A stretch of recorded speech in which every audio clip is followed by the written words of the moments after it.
Hello guys, जैसे कि आप जानते हैं हमने थ्योरीज की सीरीज स्टार्ट की हुई है जिसमें हम पहले काफ़ी सारी पढ़ चुके हैं, जो कि आप पहले प्लेलिस्ट में जाके आप सारी थ्योरी सीडीपी वाली क्लासेस की सारी पढ़ सकते हैं। देखिए, जो भी मैं आपको यहाँ पे करवा रही हूँ ये सारा थ्योरी से रिलेटेड है, सारी थ्योरी की क्लासेस हैं। अगर आपका ये थ्योरीज ही क्लियर नहीं है, आपको इनके इसमें ही डाउट है, तो आप क्वेश्चन अटेम्प्ट नहीं कर सकते, क्योंकि आपका बेसिक जो है ना, आपको सबसे पहले थ्योरी अच्छे से पढ़नी पड़ेगी। अगर अगर आप चाहते हैं कि आपको डेली ऐसे ही थ्योरी मिलती रहे, तो देखिए, आपको पता है मोटिवेशन जो मिलता है वो सब्सक्राइब या लाइक करके ही मिलता है। एक टीचर के लिए वो बहुत ज़रूरी है, ताकि मुझे पता चले कि बच्चा कितना कर पा रहा है, कितना उसको अच्छा लग रहा है, मतलब मेरा पढ़ाया हुआ उसे पसंद आ रहा है कि नहीं आ रहा है।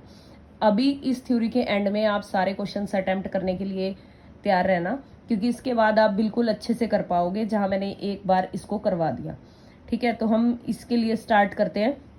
जो हम आज पढ़ने जा रहे हैं वो है हमारी मल्टी फैक्टर थ्योरी।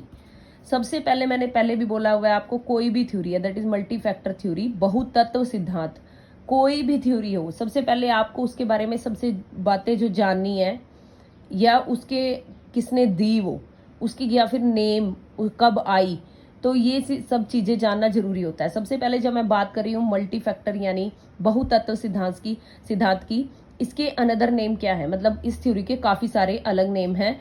ये कभी कभी कहीं पे लिखा जाए एनार्किक, एटोमिस्टिक, विशेष योग्यता या थ्री फैक्टर थ्योरी, तो आप इसमें कंफ्यूज मत होना। ये सभी इसी थ्योरी के नेम्स हैं, मल्टी फैक्टर थ्योरी के नेम है एनार्किक, एटोमिस्टिक, विशेष योग्यता, थ्री फैक्टर थ्योरी।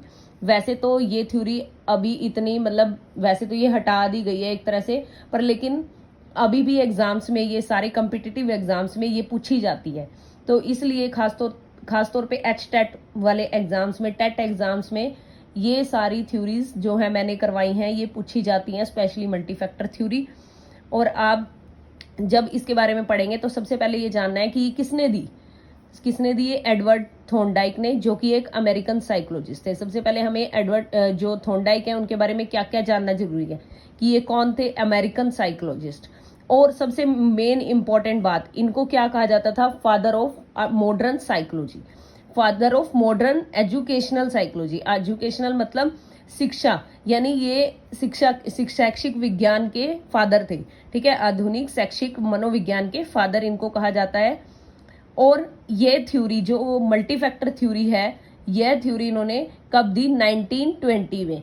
1920 में इन्होंने ये थ्योरी दी। तो अभी आपको 2-3 पॉइंट जो याद रखने हैं कि मल्टी फैक्टर थ्योरी यानी बहुतत्व सिद्धांत के अनदर नेम कौन कौन से हैं, एनार्किक, एटोमिस्टिक, विशेष योग्यता, थ्री फैक्टर थ्योरी। और ये किसने दी, एडवर्ड थॉर्नडाइक ने। फिर ये कौन थे थॉर्नडाइक, अमेरिकन साइकोलॉजिस्ट। फिर इनको एडवर्ड थॉर्नडाइक को क्या कहा जाता है, फादर ऑफ मॉडर्न साइकोलॉजिस्ट। हम साथ साथ चीजों को रिवाइज करते चलेंगे ताकि आपको चीजें भूले नहीं, और इसी वीडियो में ही आपको ये जो थ्योरी है वो अच्छे से क्लियर हो जाए। ठीक है, फिर हम ये देखेंगे कि इनको जो है ना स्पीयरमैन को इन्होंने क्रिटिसाइज किया। वैसे तो इन्होंने समर्थन भी किया, लेकिन जब मैं आपको स्पीयरमैन के बारे में पढ़ाऊंगी तो वो डीपली थोड़ा सा हम जाके पढ़ेंगे इस नेक्स्ट थ्योरी में। और क्योंकि अभी हमने पहले से डायरेक्ट मल्टी फैक्टर से ही स्टार्ट किया है, तो अभी मैं सिर्फ इसमें यही बता रही हूँ कि इन्होंने स्पीयरमैन को इन्होंने क्रिटिसाइज किया, क्योंकि जी फैक्टर के लिए, क्योंकि इनके अकॉर्डिंग जो स्पीयरमैन थे वो बोलते थे जी फैक्टर और एस फैक्टर होता है जो हमारी बुद्धि के लिए इंपॉर्टेंट होता है। लेकिन इनका क्या कहना था कि बुद्धि जो है ना, हमारी इंटेलिजेंस जो है, individual intelligence, it's a combination of numerous specific abilities. कहता है ये काफी सारी जो हमारी बुद्धि है बहुत सारे कारकों और तत्वों से मिलकर बनी होती है। ठीक है, और ये क्या मानते थे कि ये जी फैक्टर और एस फैक्टर होता है। तो ये सभी कारक जो होते हैं स्वतंत्र होते हैं। ठीक है, तो इन्होंने यही बोला कि बुद्धि जो है हमारी अलग अलग स्टेजेस में बनी होती है, और एक विशिष्ट कारक भी होता है जो इंसान के अंदर, जो उनको औरों से अलग बनाता है। ठीक है, जो इंसान को उनके अंदर औरों से अलग बनाता है, इसलिए इनको एनार्किक थ्योरी भी बोलते हैं। ठीक है, जैसे इंसान जो भी काम करता है वो सारे तत्व इंपॉर्टेंट होते हैं, इसी वजह से इनको विशेष योग्यता वाला सिद्धांत भी कहा जाता है। ठीक है, और थ्री फैक्टर में कि इंसान जब अपने मल्टी फैक्टर मतलब काफी सारे एरियाज को मिला के, अपने मल्टी इंटेलिजेंस के मल्टी फैक्टर्स को यूज करके अपनी थ्योरी, अपना काम करता है, ठीक है, जब हम कोई काम करते हैं तो इंटेलिजेंस के काफी सारे फैक्टर को यूज करते हैं, तो उसे इसलिए हम इसे 3 फैक्टर या फिर मल्टी फैक्टर थ्योरी भी बोलते हैं। ठीक है, और इसका जो समर्थन स्पीयरमैन ने इसलिए एस फैक्टर की वजह से समर्थन किया था। उसके बाद हम इसमें पढ़ेंगे कि इंटेलिजेंस के टाइप्स कौन कौन से होते हैं। इंटेलिजेंस के टाइप्स पढ़ने से पहले मैं इसको आपको इसके बारे में बताऊं कि इंटेलिजेंस के जो टाइप हैं वो 3 टाइप के होते हैं। उसमें क्या है, social intelligence, concrete intelligence, abstract. यानी सोशल मतलब सामाजिक। देखिए सोशल इंटेलिजेंस पहले ही सोशल से ही डिफाइन हो रहा है कि ये कैसा होगा, समाज से रिलेटेड। आपने आजकल देखा होगा कि कुछ लोग तो ना इंट्रोवर्ट होते हैं और कुछ पढ़ेंगे कि जो ये क्या होती है सोशल इंटेलिजेंस, यानी ability to communicate with people. इसमें क्या है, जैसे आपको पता है कि जैसे मैं बताती हूँ आपको, इंट्रोवर्ट एक्सट्रोवर्ट में बता रही थी। तो जो इंट्रोवर्ट और एक्सट्रोवर्ट में होता है, क्या होता है, कुछ लोग जो होते हैं क्या होते हैं, एक्सट्रोवर्ट मतलब बाहर वाले लोगों से बात करके ज्यादा खुश होते हैं मतलब, और कुछ अपने आप में रहते हैं तो वो होते हैं इंट्रोवर्ट। कुछ अपने आप में रह रहे हैं तो इंट्रोवर्ट, कुछ होते हैं एक्सट्रोवर्ट, यानी उनको जो बाहर से बातचीत करना ज्यादा पसंद आता है मतलब, और वो अपनी बातों में दूसरे को उलझा भी सकते हैं। जैसे सबसे बढ़िया एग्जांपल इसका पॉलिटिशियंस, जैसे वोट लेने आते हैं तो वो अपनी बातों में बढ़िया बढ़िया बातों में उलझा के हम लोग उनको वोट दे देते हैं। ऐसे ही सेल्स पर्सन, अगर मान लीजिए मुझे एक चिप्स का पैकेट सेल करना है, ठीक है, कोई भी सेल्स पर्सन है, तो वो आपको चिप्स का पैकेट अभी पसंद नहीं है। अभी आप एक ऐसा पर्सन है जिसको चिप्स का पैकेट पसंद नहीं है, लेकिन जब आपके यहाँ सेल्स पर्सन आया, उसने कहा मैम आप लेकर तो देखिए, इसमें ये क्वालिटी है, ये क्वालिटी है, इसके साथ हम ये फ्री दे देंगे। वो मतलब ऐसी ऐसी बातें करके आपको अपनी बातों में ऐसे उलझाएंगे कि आप वो चिप्स का पैकेट विद इन 5 मिनट्स आप उसको खरीद लेंगे। तो ये भी सोशल इंटेलिजेंस आती है। एडवोकेट्स का भी आपको पता है, जब हम कोर्ट वगैरह में कोई काम कराने जाते हैं तो वो एडवोकेट्स कैसे अपनी बातों में हमें लाकर हम उनको चूज कर लेते हैं। ठीक है, तो ये होता है सोशल इंटेलिजेंस। अब इसमें आपको कोई डाउट नहीं रहना चाहिए, सोशल यानी समाज से रिलेटेड। जब हम ability to communicate with people, जब हम दूसरों से बात करते हैं, इस एबिलिटी योग्यता को, जैसे हम अपने विचारों का आदान प्रदान दूसरों के साथ कर रहे हैं, वो एबिलिटी हमारी होती है सोशल इंटेलिजेंस। उसके बाद हम आ जाइए कंक्रीट इंटेलिजेंस में।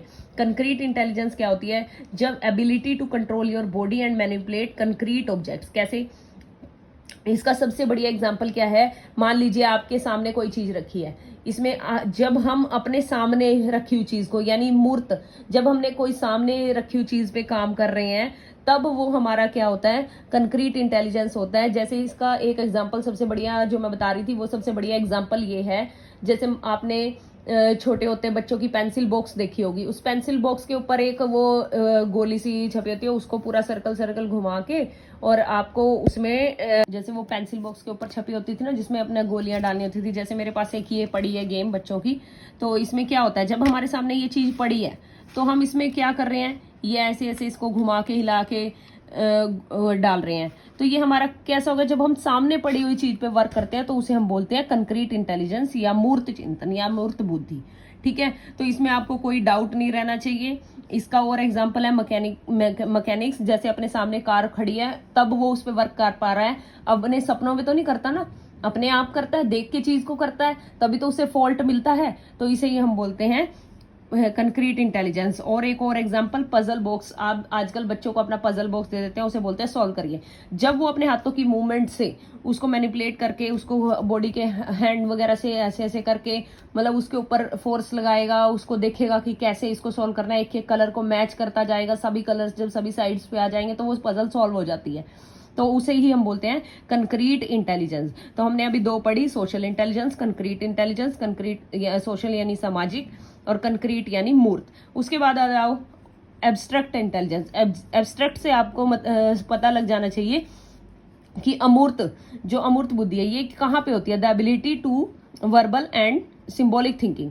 देखिए आप वर्बल और सिंबॉलिक मतलब, जब आपने सपनों में मतलब थिंकिंग में कोई चीज कर रहे हैं, हाइपोथेटिकल रीजनिंग टाइप कुछ आप ऐसा कर रहे हैं, मूर्त अमूर्त चिंतन है आपका, जो आपने बिना देखे ही आपको मान लो करना है कोई चीज को। एक इस सुडोकू गेम आती थी, सबसे बढ़िया एग्जाम्पल, यहाँ पे ना मान लीजिए ऐसे शेप वगैरह कुछ भी बना होता था यहाँ सारे बॉक्सेस में, और कोई एक आपसे पूछ लिया जाता था।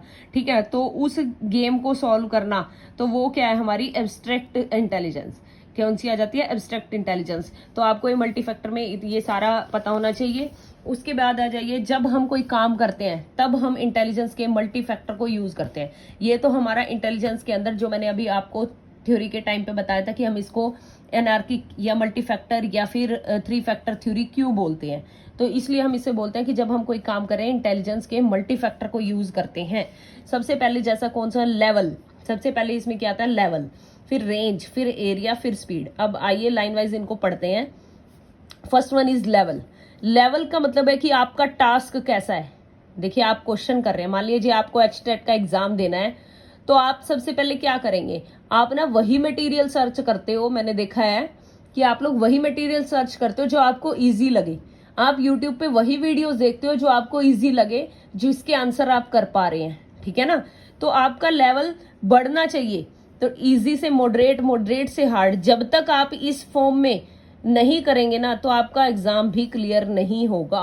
क्योंकि आपका, ये बात आपको बुरी नहीं लगनी चाहिए, बट मैं आपको बता रही हूं कि अगर आप अपने लेवल को देखेंगे, यानी टास्क कैसा है, आपको एचटेट में चाहिए थी हार्ड पढ़ाई, आप इजी को देखते रहे, उसके चक्कर में ना आप मॉडरेट लेवल पढ़ पाए ना आप हार्ड पढ़ पाए, क्योंकि आप तो यूट्यूब पर इजी वीडियोस ढूंढ रहे थे जिसमें आप आंसर कर पाए। बट जब तक आप इस टाइप से थ्योरी को नहीं अटेम्प्ट करेंगे, थ्योरी को नहीं सीखेंगे, कैसे वो बनी, वो क्वेश्चंस कहाँ से बने, जब तक आप उन चीजों को नहीं पढ़ेंगे तो आपको कोई भी अचीवमेंट में परेशानी आएगी, चाहे वो कोई भी एग्जाम क्यों ना हो। तो आ जाइए, नेक्स्ट आ जाता है हमारे पास रेंज। रेंज, अब रेंज जैसे लेवल में हमने देखा कि टास्क कैसा है, अब रेंज क्या है कि आप एक टाइम पे कितने टास्क परफॉर्म कर पा रहे हो। मतलब आपने एक टाइम लिया रेंज में कि आप उस टाइम पे कितने क्योंकि ये मल्टी फैक्टर थ्योरी है तो इसमें रेंज देखी जाती है कि आप एक टाइम पे कौन से मल्टीपल टास्क आप परफॉर्म कर पा रहे हैं अपनी डाइवर्जेंट थिंकिंग या कन्वर्जेंट थिंकिंग को लगा के। मतलब डाइवर्जेंट में होता है ना एक के काफी सारे सॉल्यूशन, ठीक है। तो ये चीज है कि आप एक टाइम पे कितने टास्क परफॉर्म कर पा रहे हो, वो कहलाती है आपकी रेंज। अब आ जाइए एरिया। एरिया कि कितने एरिया की थिंकिंग को आप उसमें डाल रहे हो। मान लो यहां से भी आप कलेक्ट कर लो, यहां से भी डाटा कलेक्ट कर लो, यहां से भी, यहां से भी, यहां से भी। अब आप कितना उसमें मटेरियल डाल रहे हो। अब ये भी जो आप डाल रहे हो ना, ये भी सुटेबल होना चाहिए। मान लीजिए ये एचटेट का एस्पिरेंट है, मतलब यहाँ पे एचटेट वाला बच्चा खड़ा है जिसको तैयारी करनी है। अब वो सभी चैनल से ले रहा है। मैं आपको ये नहीं कह रही कोई टीचर, सब टीचर्स अच्छा पढ़ाते हैं, वो सभी चैनल का अपने क्या पता है, यहाँ से भी पढ़ लूँ, यहाँ से पढ़ लूँ, ऐसे किसी एक को फॉलो कीजिए, अच्छे से पढ़िए थ्योरी के लिए। किसी एक को फॉलो कर, कोई भी, मैं ये नहीं कह रही मुझे करिए, मेरा चैनल सब्सक्राइब कर सकते हैं आप, लेकिन आप उसको जब तक आप अपने एरिया में ये थिंकिंग डालेंगे, आप एरिया इस यहाँ पर तो देखिए कितने एरिया की थिंकिंग आप उसमें डाल रहे हो, आप यहाँ से भी डालिए, यहाँ से भी डालिए, लेकिन आपको सही चुनना है, ठीक है।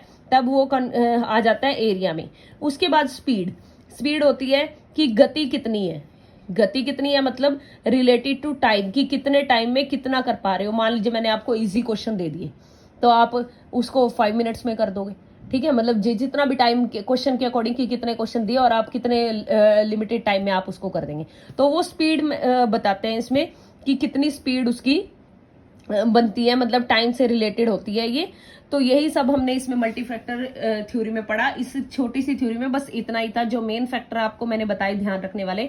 अब आ जाइए थोड़ा सा एक रैपिड रिवीजन करते हैं इसमें कि मल्टी फैक्टर थ्योरी क्या होती है, ठीक है। कि मल्टीपल फैक्टर्स मतलब जो मिलके बनती है, कि हम इंटेलिजेंट के मल्टी फैक्टर्स को यूज करते हैं, कि जो हमारी बुद्धि होती है बहुत सारे तत्वों से मिलके बनी है, मल्टी फैक्टर से मिले, इसलिए इसको बोलते हैं मल्टी फैक्टर थ्योरी। इसका अनदर नेम नार्किक एटोमिस्टिक विशेष योग्यता या 3 फैक्टर थ्योरी, क्योंकि जो हमारी इंसान के अंदर एक विशिष्ट कारक होता है जो इंसान के अंदर उनको औरों से अलग बनाता है। हर एक के अंदर अपनी अपनी क्वालिटी होती है, तत्व होते हैं जो उनको औरों से अलग बनाते हैं, तो इसलिए हम इनको ये सब बोलते हैं, विशेष योग्यता वाला सिद्धांत बोलते हैं इसको। इस थ्योरी को दिया एडवर्ड थॉर्नडाइक ने। थॉर्नडाइक के बारे में आपको याद रखनी है, American psychologist, father of educational psychology इनको बोला जाता है। स्पीयरमैन को क्रिटिसाइज किया था जी फैक्टर के लिए, इन्होंने वैसे इसका समर्थन भी किया था, आप ये भी लाइन यहाँ पे लिख सकते हो, समर्थन किया था एस फैक्टर के लिए, कभी 1 मार्क्स में क्वेश्चन आ जाए, ठीक है। एस फैक्टर के लिए इन्होंने समर्थन किया था। और उसके बाद आप type of intelligence, social intelligence, concrete intelligence, abstract. Social में आप पढ़ेंगे सामाजिक वाले, यानी जो समाज के साथ अच्छा से बिहेव करते हैं, अच्छे से बातचीत विचारों का आदान प्रदान करने में सक्षम होते हैं, तो हमें सोशल इंटेलिजेंस में आ जाते हैं। कंक्रीट में आ जाते हैं, जो चीज आपके सामने है आप उसके ऊपर वर्क कर रहे हैं, तो आ जाते हैं मूर्त चिंतन, मूर्त बुद्धि में, यानी कंक्रीट इंटेलिजेंस में। एब्स्ट्रैक्ट में आ जाते हैं वर्बल और सिंबॉलिक थिंकिंग, जो हमें जहां पे चाहिए होती है वो होती है एब्स्ट्रैक्ट में, यानी हाइपोथेटिकल, काफी ब्रॉड लेवल में आप जब जाते हैं तो वो एब्स्ट्रैक्ट थिंकिंग होती है। यहाँ पे सेल्स पर्सन, पॉलिटिशियन, एडवोकेट्स आ जाते हैं। इसमें पेंसिल बॉक्स वाला एग्जांपल दिया, पजल बॉक्स वाला और मैकेनिक वाला, या आप कोई भी गेम जो आपके सामने पड़ी है उस चीज को सॉल्व करते हैं तो वो आ जाएगा हमारा कंक्रीट इंटेलिजेंस में। एब्स्ट्रैक्ट इंटेलिजेंस में हमारा सुडोको का एग्जांपल बेस्ट है, उसमें आप एब्स्ट्रैक्ट थिंकिंग लगाते हैं। और उसके बाद जब हमने ये लेवल्स, इसमें मतलब 4 फैक्टर्स के बारे में पढ़ा कि level, range, area, speed. Task कैसा है वो लेवल के अंदर आएगा कि वो मॉडरेट है, इजी है या फिर हार्ड है।